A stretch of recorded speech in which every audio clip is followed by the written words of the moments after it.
इस बात को लेकर कि हमारी स्वस्थ कलीसिया है या नहीं है। अगर हमारी कलीसिया जिस कलीसिया में हम सेवा करते हैं, जिस कलीसिया में हम काम करते हैं, वह स्वस्थ है कि नहीं है।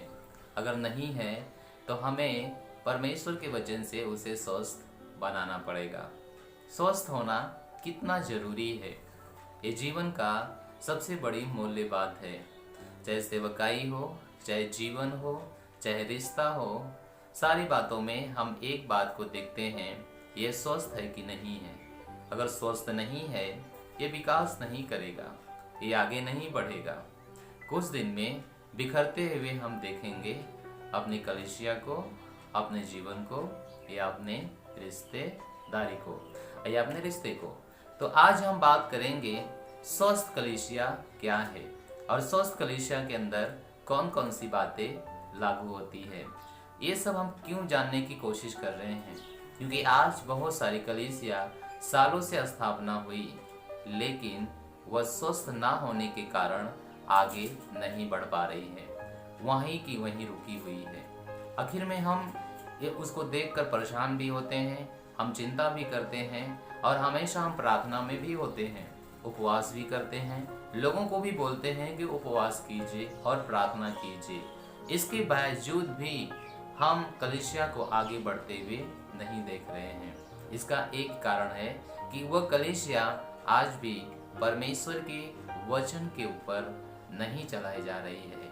हम इसको एक नमूना देखेंगे, उदाहरण के रूप में शुरुआत की कलीसिया को देखेंगे कि शुरुआत की कलीसिया कैसे विकास किया। पवित्र आत्मा के आने के बाद जब सेवकाई शुरू हुई, वह कलीसिया कैसे तेजी से विकास किया, वो क्यों इतना विकास कर रही थी, उसके क्या स्रोत थे, क्या कारण थे, कितना वो विकास कर रही थी।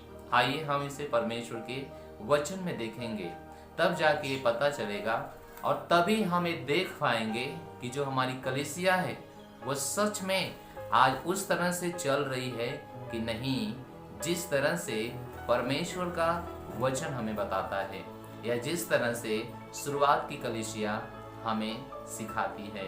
तो जाइए अपने बाइबल में प्रेरितों के काम उसका 2 अध्याय उसके 37 से 47 वचन हम पढ़ेंगे और हम इसमें देखेंगे कि प्रेरितों ने क्या क्या किया, क्योंकि कलीसिया तेजी से आगे बढ़ रही थी। तो हम 37 वचन से शुरुआत करते हैं। यहाँ पर लिखा है, तब सुनने वालों के हृदय छिद गए और वो पतरस और अन्य प्रेरितों से पूछने लगे, हे भाइयों, हम क्या करें? पतरस ने उनसे कहा, मन फिराओ और तुम में से हरेक अपने अपने पापों की क्षमा के लिए यीशु मसीह के नाम से बपतिस्मा लो, तो तुम पवित्र आत्मा का दान पाओगे। क्योंकि यह प्रतिज्ञा तुम और तुम्हारी संतानों और उन सब दूर दूर के लोगों के लिए भी है, जिनको प्रभु हमारा परमेश्वर अपने पास बुलाएगा। उसने बहुत और बातों से गवाही दे देकर समझाया कि अपने आप को इस टेढ़ी जाति से बचाओ। अतः जिन्होंने उसका वचन ग्रहण किया, उन्होंने बपतिस्मा लिया और उसी दिन 3000 मनुष्यों के लगभग उनमें मिल गए और प्रेरितों से शिक्षा पाने और संगति रखने में और रोटी तोड़ने में और प्रार्थना करने में लौलीन रहे। और सब लोगों पर भय छा गया और बहुत से अद्भुत काम और चिन्ह प्रेरितों के द्वारा प्रकट होते थे और वे सब विश्वास करने वाले इकट्ठे रहते थे और उनमें सब वस्तु में साझे की थी और वे अपनी अपनी संपत्ति और सामान बेच बेच कर जिसकी जैसी आवश्यकता होती थी वे बांट दिया करते थे। वे प्रतिदिन और एक मन होकर मंदिर में इकट्ठे होते थे और घर घर रोटी तोड़ते हुए आनंद और मन की सिधाई से भोजन किया करते थे और परमेश्वर की स्तुति करते, और सब लोग उनसे प्रसन्न थे और जो उद्धार पाते थे उनको प्रभु प्रतिदिन उनमें मिला देता था। हालेलुया। तो हम क्या बात कर रहे हैं, हम परमेश्वर के वचन में देख रहे हैं कि शुरुआत की जो कलीसिया थी वो क्या क्या किया। शुरुआत की कलीसिया क्या किया, वो पहला काम जो किया वह लोगों से पश्चाताप करने के लिए और मन फिराने के लिए किया और ऐसा लोग कर भी रहे थे। दूसरा काम जो उन्होंने किया वो बपतिस्मा लिया। तीसरा काम वे प्रार्थना करते थे। और चौथा काम जाना और दूसरों को सुसमाचार सुनाना। और पांचवा काम वे एक दूसरे से प्रेम करते थे। छठवां काम वो प्रभु भोज लेते थे। और सातवां काम उदारता से परमेश्वर को भेंट देते थे। तो ये 7 बातें जो शुरुआत की कलीसिया ने किया, आज हमें भी वही करना है। तब जाके हमारी कलीसिया आगे बढ़ेगी। तब जाके हम कलीसिया के द्वारा कलीसिया और चेले के द्वारा चेले को स्थापना कर सकेंगे। ये बहुत ही अद्भुत बात है और ये बहुत ही महत्वपूर्ण बात है, जिसको हम समझ लेते हैं तो हमारी कलीसिया बढ़ने से बहुत आगे और उम्मीद से ज़्यादा भी आगे चली जाएगी। तो ये सब हम क्यों बता रहे हैं? क्योंकि कलीसिया का स्वस्थ होना बहुत जरूरी है। जैसे हमारे जीवन का स्वस्थ होना जरूरी है, वैसे कलीसिया का स्वस्थ होना भी जरूरी है। और कलीसिया कब स्वस्थ होगी? जो परमेश्वर के वचन का पालन करेगी। और वो सब क्यों उन्होंने किया? उन्होंने किया जैसे उन्होंने पश्चाताप किया, विश्वास किया, मन फिराया। उनको प्रभु यीशु मसीह ने आज्ञा दिया था। और वो आज्ञा लूका 19:1-10 में हम देखते हैं कि जक्कई ने कैसे मन फिराया। हालेलुया। वो कहानी बता रहे बाइबल की, जक्कई ने कैसे मन फिराया और परमेश्वर ने उन्हें आज्ञा दिया था। मरकुस 1:15 में उन्होंने कहा, मन फिराओ, स्वर्ग का राज्य निकट आ गया है। बपतिस्मा लो। दूसरा काम, वो बपतिस्मा ले रही थी। आज बपतिस्मा के ऊपर बहुत बड़ी परेशानी है, कलीसियाओं के अंदर और बहुत से कलीसियाओं के बाहर भी ये बहुत बड़ी परेशानी है। बाहर ये परेशानी है कि जब बपतिस्मा लेते हैं तो लोग बाहर के सुनते हैं तो कहते हैं धर्म परिवर्तन कर लिया। और अंदर भी वही परेशानी है, जब बपतिस्मा की बात आती है वो कहते हैं नहीं नहीं, ये हमारे लिए नहीं है। नहीं, ये आपके लिए है, ये कलीसिया के लिए है। अगर शुरुआत की कलीसिया कर रही थी तो आज की कलीसिया क्यों नहीं इसे करेगी? इसे आज भी करना पड़ेगा, क्योंकि ये परमेश्वर की आज्ञा है। उसने मत्ती 28:18-20 में कहा, जाओ सारे जातियों के लोगों को चेला बनाओ, पिता पुत्र पवित्र आत्मा के नाम से बपतिस्मा दो। और यहाँ पे भी प्रेरितों के काम 8 उसका 26 से लेकर 39 वचन जब हम पढ़ेंगे तो हमें ये पता चलेगा कि कैसे खोजा ने उत्साहित हुआ पानी का बपतिस्मा लेने के लिए। Hallelujah, hallelujah. और तीसरी बात, प्रार्थना करो। प्रार्थना करना क्यों जरूरी है? कलीसियाएं आज प्रार्थनाएं करने में बहुत पीछे हैं। ये बहुत सारी चिंता की विषय है, ये बहुत बड़ी चिंता की बात है। वो अपने जीवन को आगे बढ़ाने तो चाहते हैं, वे कलीसिया बढ़ने देखना तो चाहते हैं, लेकिन प्रार्थना बहुत कम करना चाहते हैं। ऐसा नहीं है। परमेश्वर से जब हम प्रार्थना नहीं करेंगे तो हमारा संबंध परमेश्वर से ठीक नहीं होगा। जो हमारा परमेश्वर हमारे पढ़ने का स्रोत है, उससे ही हम जब बातचीत नहीं करेंगे, उसके ही जब वचन पे हम प्रार्थनाओं में नहीं रहेंगे, तब हम कैसे आगे बढ़ सकते हैं? हालेलुया। और जाओ और चेले बनाओ। जो लोग जा रहे थे घर घर दूसरों को सुसमाचार सुना रहे थे, और परमेश्वर का वचन कहता है यूहन्ना 4 उसके 4 से 42 जब हम पढ़ेंगे, ये सामरी स्त्री की बात है। सामरी स्त्री ने कैसे परमेश्वर को जब जाना, प्रभु यीशु मसीह को मसीहा के रूप में जाना, तो कैसे गई भाग के अपने गांव में लोगों को बताने के लिए कि हमने मसीह को देख लिया है या मसीह को पा लिया है। और प्रभु यीशु मसीह ने इसे आज्ञा भी दिया। मरकुस 16 उसका 15 हम पढ़ेंगे। मरकुस 16 उसका हम 15 पढ़ेंगे। यहाँ पे जो लिखा है वह यह है, और उसने उनसे कहा, तुम सारे जगत में जाकर सारे सृष्टि के लोगों को सुसमाचार प्रचार करो। तो पहले की कलीसिया प्रभु यीशु मसीह की आज्ञाओं का पालन किया।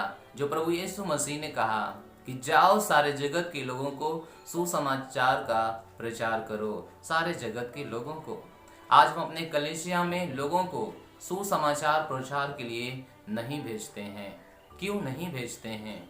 बहुत सारी बात उसमें वो सोचने में मजबूर हो जाते हैं। वे सारा अधिकार अपने पास रखते हैं, या तो वे डरते हैं कि अगर ये जाएंगे तो मेरा क्या होगा, यानी मैं घाटे में जाऊंगा।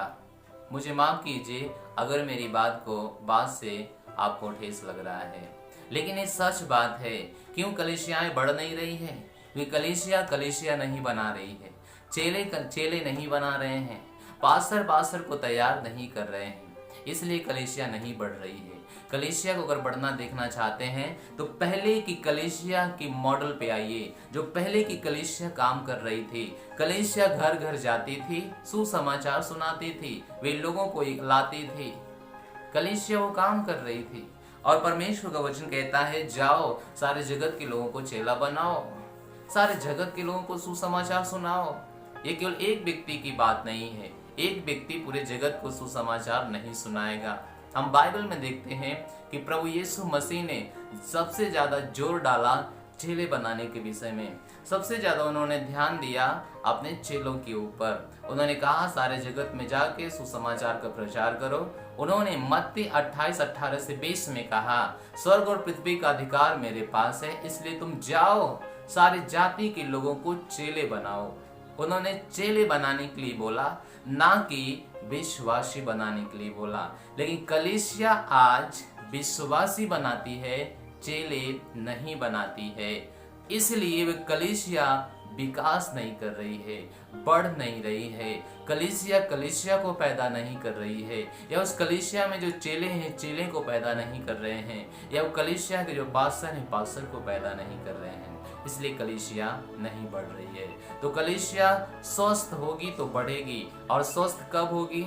जब परमेश्वर के वचन का यानी शुरुआत की कलीसियाओं का जब देखकर अपने कलीसिया को आगे ले जाएगी। और 5वां काम, प्रेम करो। बाइबल में सबसे महत्वपूर्ण बात बताई गई, प्रेम करो, जिसको परमेश्वर का वचन कहता है। लूका एक कहानी बताता है बाइबल से, लूका 10:25 और उसके 37 वचन तक, कैसे एक सामरी आदमी को एक व्यक्ति ने प्रेम किया। कैसे एक व्यक्ति यरूशलेम से एरियो के ओर जा रहा था। कुछ लोगों ने रास्ते में मिला, उसे मारा पीटा, और एक व्यक्ति उसे सहारा दिया। बाइबल कहती है वही उसका पड़ोसी हुआ जिसने उसको सहारा दिया। और आज्ञाएं यीशु मसीह ने दिया परमेश्वर के वचन में, वह है मत्ती 22:37-40। चलिए देख लेते हैं। मत्ती 22 अध्याय उसके 37 वचन से 40 वचन तक हम पढ़ेंगे। उसने उनसे कहा, तू परमेश्वर अपने प्रभु से अपने सारे मन और अपने सारे प्राण और अपनी सारी बुद्धि के साथ प्रेम रख। बड़ी और मुख्य आज्ञा तो यही है, और उसी के समान दूसरी भी यह है कि तू अपने पड़ोसी से अपने समान प्रेम रख। यही तो आज्ञाएं सारी व्यवस्था में भविष्यवक्ताओं का आधार है। हालेलुया। तो प्रभु यीशु मसीह ने कहा, प्रेम कर परमेश्वर को और अपने समान अपने पड़ोसी को। यीशु मसीह ने कहा। लेकिन कलीसियाएं क्या वो प्रेम करती है? आपस में प्रेम नहीं है। प्रेम केवल मुंह से कहने से प्रेम नहीं होता है कि मैं आपसे प्रेम करता हूँ। कैसे साबित होगा कि आप उनसे प्रेम करते हैं? जब आप उनकी तकलीफ में शामिल नहीं होते हैं, जब आप दुखों में उनके शामिल नहीं होते हैं। आप जब तक अपना कर्म उनके प्रति नहीं करेंगे तब तक सामने वालों को नहीं लगेगा कि आप उनसे प्रेम करते हैं। सब लोग कहते हैं परमेश्वर मैं आपसे प्रेम करता हूँ।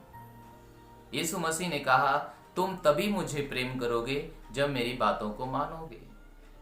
और कलीसिया प्रभु यीशु की बात मान रही है, तभी प्रभु यीशु मसीह से प्रेम कर सकती है।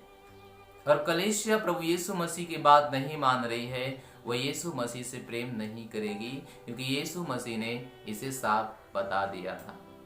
तो आज कलीसिया प्रभु यीशु मसीह की बात मान रही है।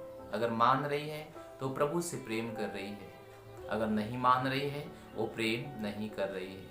वो कितना बड़ी क्यों ना हो, कितनी सामर्थ्य क्यों ना हो, अगर वो प्रभु की बात नहीं मान रही है तो प्रभु को महिमा नहीं दे रही है। और लोग इसके ऊपर बहुत बड़े समस्याओं के अंदर हैं। वे सोचते हैं कि अगर हम प्रभु के साथ अच्छा नहीं करते तो हम आशीष क्यों पाते हैं, हम क्यों बढ़ जाते हैं। हम आशीष पा रहे हैं, जो हमने मांगा वो मिल गया, जो हमने चाहा वह हो गया। अगर आज हम अच्छा नहीं करते तो हम इतना बड़ी सफलता क्यों पाते, हम आशीष क्यों पाते? ये बहुत बड़ी विडंबना है हमारे मसीही भाई बहनों का और हमारे पासवानों का। लेकिन आपको ध्यान देना पड़ेगा कि मूसा के साथ क्या हुआ। जब परमेश्वर ने मूसा से कहा था, हे मूसा, चट्टान से बातें करना तो तुझे पानी देगा और तू और तेरे लोग उसमें से पिएगा, लेकिन मूसा ऐसा नहीं किया। बाइबल कहती है वह मूसा गया, चट्टान पे बात करने की जगह लाठी मारी। क्या हुआ? पानी बाहर नहीं आया? पानी बाहर आया, लोगों ने पिया, सब कुछ हुआ। लेकिन एक गलती हुई, आपको पता हुआ कहां? क्योंकि परमेश्वर ने कहा था बात करने के लिए, मूसा ने क्या किया? लाठी मारा। क्या आशीष नहीं मूसा पाया? पाया। लेकिन परेशानी कहां खड़ी हुई? क्या परमेश्वर को महिमा उससे मिल गई? नहीं मिला, नहीं मिला। परमेश्वर को महिमा उससे नहीं मिला, क्योंकि परमेश्वर ने कहा था बात करने के लिए, मूसा ने बात नहीं किया, लाठी मारा। परमेश्वर ने कहा बस अब तू और तेरे लोग वाचा के देश में नहीं जा पाएंगे, क्योंकि तूने मुझे अपने लोगों के सामने मेरे ऊपर विश्वास नहीं किया है। मैंने बात करने के लिए कहा था, तुमने लाठी मारा है। हालेलुया। इससे अंतर नहीं पड़ता कि अब आशीष पा रहे हैं, अंतर इसी से पड़ता है कि आपके कामों से प्रभु को महिमा मिल रहा है। अगर नहीं मिल रहा है तो आशीष किस काम की?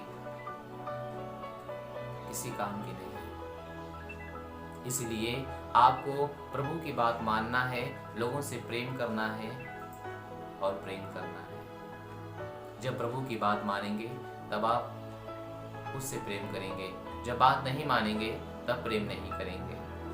यीशु मसीह ने कहा बपतिस्मा दीजिए। अगर आप उसकी बात मानकर नहीं दे रहे हैं या नहीं अभी तक लिए हैं तो आप सच में उससे प्रेम नहीं करते हैं।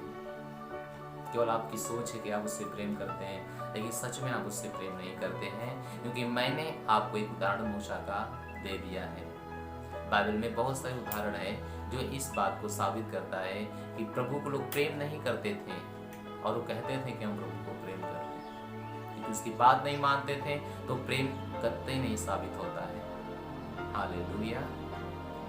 और छठवां काम प्रभु भोज, और इसे कहानी बताया गया है लूका 22:20 में कि कैसे प्रभु यीशु मसीह आखिरी भोज अपने चेलों के साथ किया और कहा जब तक मैं ना आ जाऊं तब तक तुम इसे करते रहना।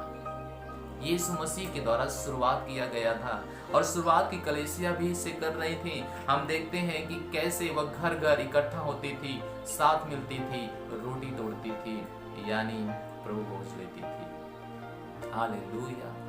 लेकिन आज कलीसिया में अगर नहीं है तो प्लीज इसे कीजिए और इसमें शामिल हो जाइए, क्योंकि यीशु मसीह आज्ञाएं भी दिया। मत्ती उसका 26 अध्याय 26 से लेकर 28 तक हम पढ़ेंगे। मत्ती 26 अध्याय 26 से लेकर 28 वचन तक हम इसे पढ़ेंगे। यहाँ पे लिखा है, जब वे खा रहे थे तो यीशु ने रोटी ली और आशीष मांगकर तोड़ी और चेले को देकर कहा, लोग खाओ, ये मेरी देह है। फिर उसने कटोरा लेकर धन्यवाद किया और उन्हें देकर कहा, तुम इसमें से पियो, क्योंकि यह वाचा का मेरा लहू है जो बहुतों के लिए पापों की क्षमा के लिए बहाया जाता है। हालेलुया। प्रभु यीशु मसीह ने आज्ञा दिया, इसे करो, लो इसे करो। एक पवित्र सभा, एक पवित्र संगति है, हमें इसे करना चाहिए, इनकार नहीं करना चाहिए, हमें इसे करना चाहिए। अगर नहीं कर रहे हैं तो करेंगे, और कर रहे थे तो बहुत धन्यवाद, और अच्छे से करेंगे। सातवां बात, जो आखिरी बात है, वह है उदारता से भेंट देना। आज भेंट देने की बात बहुत एक गंभीर विषय है। बहुत सारे लोग इसके ऊपर विरोध करते हैं, यहाँ तक कि पास्टर भी, यहाँ तक कि कुछ यूट्यूब चैनल वाले लोग भी, वे बहुत सारे विरोध करते हैं। वे बहुत सारे इसके ऊपर टिप्पणी भी करते हैं और बहुत सारी कलीसियाओं का निंदा करते हैं। जब मैं उन्हें देखता हूँ, जब मैं उन्हें सुनता हूँ, मुझ पर उन पर मुझे बहुत तरस आता है। ये क्यों ऐसा करते हैं? उनको पता है कि शुरुआत की कलीसिया ने क्या किया। बाइबल कहती है कि शुरुआत की कलीसियाओं ने अपनी अपनी संपत्ति बेचकर जिसकी जैसी जरूरत थी वैसा किया। उन्होंने प्रेतों के पांव पे जाके रखा बिना कहे। और आज के लोग इसके ऊपर एक बहुत बहुत परेशानी बनाते हैं। लेकिन मैं नहीं समझता हूँ ये क्यों परेशानी बनाते हैं, क्योंकि कहानी भी है मरकुस उसका 12 अध्याय उसके 41 से 44 वचन तक है। कहानी में क्या है आइए हम अपने बाइबल में देखेंगे। कहानी में यह होगा एक महिला के विषय में, जहां तक मैं आशा करता हूँ 41 वचन से 44। वह मंदिर के भंडार के सामने बैठकर देख रहा था कि लोग मंदिर के भंडार में किस प्रकार पैसे डालते हैं। बहुत धनवानों ने बहुत कुछ डाला। इतनों में एक गरीब विधवा ने आकर 2 दमड़ियां जो एक अधेले के बराबर होती है डाली। तब उसने अपने चेलों को पास बुलाकर उनसे कहा, मैं तुमसे सच सच कहता हूँ कि इस मंदिर के भंडार में डालने वालों में से इस गरीब विधवा ने सबसे बढ़कर डाला है। हालेलुया। क्योंकि सबने अपने धन की बढ़ती से डाला, परंतु इसने अपने घटी में से जो कुछ उसका था अर्थात अपनी सारी जीविका डाल दिया। यीशु मसीह ने देने वालों की प्रशंसा किया। तो हम कौन होते हैं जो बुराई करते हैं भेंट के ऊपर, दशमांश के ऊपर? हम बहुत बड़े इसके विषय में परेशानी बनाते हैं। आज्ञाएं प्रभु यीशु मसीह ने दिया लूका 6:38 में। लूका 6 अध्याय और उसके लूका 6 अध्याय और उसके 38 वचन में यहाँ पे लिखा है, दिया करो तो तुम्हें भी दिया जाएगा, लोग पूरा नाप दबाकर और हिला हिला कर उभरता हुआ तुम्हारी गोद में डालेंगे, क्योंकि जिस नाप से तुम नापते हो उसी नाप से भी तुम्हारे लिए नापा जाएगा। एक वाचा है, एक आशीष है हमारे लिए, वह यह है कि जब हम देंगे तभी पाएंगे, जब हम नहीं देंगे तो नहीं पाएंगे, जब हम बोएंगे तभी काटेंगे। एक वाचा है, एक आशीष, एक नियम है। जब हमें आशीष चाहिए तो हमें आशीष देना पड़ेगा, जो कुछ हमें चाहिए वह हमें देना पड़ेगा। हालेलुया। प्रभु यीशु मसीह ने अपने वचन में कहा कि जैसा तुम दूसरों से चाहते हो वैसा तुम भी दूसरों के साथ करो। तो इसके ऊपर टिप्पणी करने की कोई जरूरत नहीं है, हमें सोच विचार करने की जरूरत नहीं है। लोग कहते हैं कि दशमांश क्यों चर्च में देना चाहिए, ओ गरीब लोगों को देना चाहिए, वो जरूरतमंदों को देना चाहिए। लेकिन परमेश्वर का वचन मलाकी 3:10 में बताता है कि सारे दशमांश मेरे भंडार में लेके आओ। उन्होंने नहीं कहा गरीबों में लेके जाओ। देना चाहिए, ऐसा नहीं कि नहीं देना चाहिए, उनकी सुधि लेना चाहिए, लेकिन दशमांश से नहीं। वे आपकी इच्छा है, आप किससे उसकी सुधि लेते हैं? आप पूरी संपत्ति आप दे दो गरीबों की। प्रभु यीशु मसीह ने नहीं रोका, परमेश्वर का वचन ने नहीं रोका, लेकिन दशमांश के विषय में परमेश्वर ने कहा कि सारे दशमांश मेरे भंडार में ले आओ, ताकि मेरे घर में भोजन वस्तु की कमी ना रहे। अब ये चर्च डिसाइड करता है कि उस जो आपका दशमांश है, जो उसके भंडार में आया हुआ है, वे कहाँ इस्तेमाल किया जाएगा, कहाँ नहीं। हो सकता है गरीबों में इस्तेमाल किया जाए, हो सकता है वह बीमार लोगों की सुधि लिया जाए, हो सकता है भूखों की सुधि लिया जाए, लेकिन डिसाइड चर्च करेगा, हम नहीं। क्योंकि परमेश्वर का वचन कहता है भंडार में लेके आओ, तो हम बाहर कैसे लेके जा सकते हैं? और रह गई बात सुधि लेने की बात, हमें लेना चाहिए, लेकिन परमेश्वर का जो पवित्र है वो परमेश्वर को देना चाहिए। बहुतों ने कहा कि ये व्यवस्था है, लेकिन मैं आज आपको बता दूं, मैं एक भाई से सुन रहा था और वचन उन्होंने बताया कि व्यवस्था आने से पहले 403 साल पहले ये किया गया, पहली बार अब्राहम के द्वारा किया गया। हालेलुया। उत्पत्ति जब आप मुझे लगता है 16 या 17 अध्याय पढ़ेंगे तो आप पाएंगे कि ये अब्राहम के द्वारा किया गया।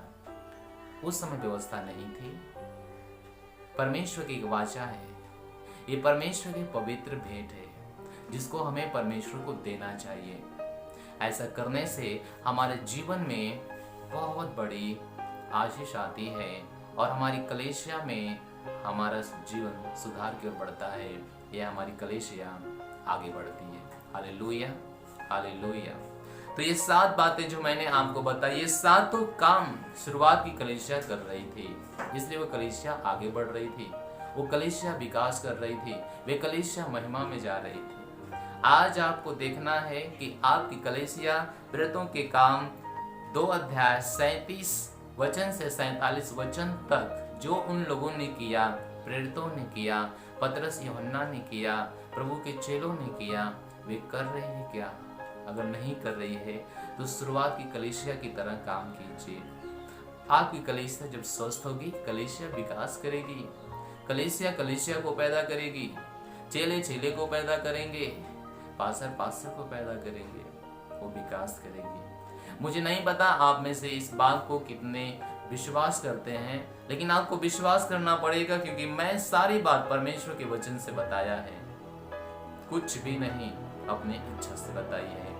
मैं आशा करता हूँ कि ये चीज़ें जब अपने जीवन में लागू करेंगे तो आप अपने जीवन में, अपने कलीसिया में स्वस्थ हो जाएंगे।